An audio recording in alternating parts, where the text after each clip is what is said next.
নমস্কার সকলকে। সকলে কেমন আছো? আশা করি সকলে খুব ভালো আছো। আমি আবারও চলে আসলাম নতুন একটা ব্লগ নিয়ে। জানালা খুলে দেখি সকাল সকাল বেশ রোদ উঠেছে। গরমের দিন বলে তো সকাল সকালে উঠে যাচ্ছি। ঠান্ডার দিন আসলে তো ঘুমই ভাঙবে না। তবে যাই বলো, গরমের দিন থেকে না ঠান্ডার দিনটাই বেশ ভালো লাগে। আর এই তো স্নান করে একদম রেডি হয়ে গেলাম। আর তো 2-4 দিন পরেই দুর্গাপূজা। এখনো তো শোরুমে ছুটি ছাটার কথা কিছু বলেইনি। আদৌ দুর্গাপূজায় ছুটি পাবো কিনা তাও জানি না। সকালে সকালে রাস্তাটা আমাদের এরকমই ফাঁকা থাকে। আর ছুটি পেলেই ভেবেছি চুল কাটাতে যাবো। আসলে চুল কাটানোর তো সময় পায় না। সেই সকালে বেরোই, আবার ফিরতে ফিরতে রাত 8:30 বেজে যায়।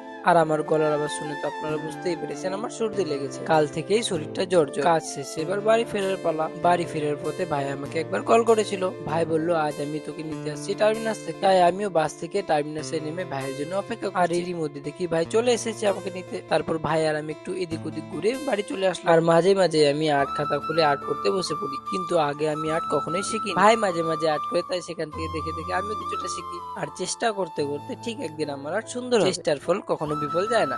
আমার এই ছোট্ট ব্লগটি তোমাদের কেমন লাগলো অবশ্যই জানিও।